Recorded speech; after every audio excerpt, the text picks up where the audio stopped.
اسرائیل اور فلسطین کی جارحانہ جنگ کو تو چھڑے کئی روز گزر گئے، لیکن کسی اسلامی ممالک نے اتنی جرأت اور ہمت بہادری نہیں دکھائی کہ وہ فلسطین کے لیے آواز بلند کرے۔ اور دوسری طرف اسرائیل کے لیے غیر مسلم ممالک نہ صرف آواز اٹھا رہے ہیں بلکہ امداد کے لیے بھی دوڑے چلے آ رہے ہیں۔ برطانوی وزیر اعظم رشی سونیک اسلحہ سے بھرے ہوئے فوجی طیارے پر اسرائیل پہنچا۔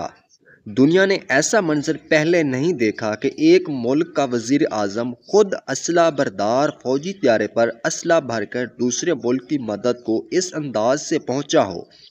وہ بذات خود اسلحے کے درمیان سے ہوتا ہوا باہر آیا،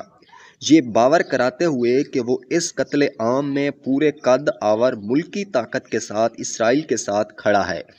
اور اسرائیل انسانیت کے خلاف جن جرائم کا ارتکاب کر رہا ہے وہ نہ صرف اس کا معید ہے بلکہ ہر لحاظ سے اس کے ساتھ کھڑا ہے۔ نہ جہاز ایسا کہ اس سے رسمی سیڑھی اتاری جاتی اور نہ اس کے لیے استقبالیہ سرخ قالین بچھایا گیا، بلکہ وہ میزائلز اور مہک ترین اسلحہ کے درمیان سے ہوتا ہوا جہاز سے اترا، اور اس منظر کو دنیا کو دکھایا گیا تاکہ مسلمان جان لیں کہ وہ سب اکٹھے اور متحد ہو کر اسرائیل کے ساتھ کھڑے ہیں۔ برطانیہ اور مغرب جس طرح ان ظالمانہ کارروائیوں پر اسرائیل کے ساتھ کھڑا ہے، اس کی اجازت و مثال تو کسی وحشیانہ قانون میں بھی نہیں ملتی۔ ماضی قریب و بعید کی تاریخ میں ایسی مثال کہیں نہیں ملتی۔ لہٰذا اسلامی ممالک کو بھی چاہیے کہ وہ فلسطین کے لیے آواز بلند کریں اور ہر حالت میں اس کا ساتھ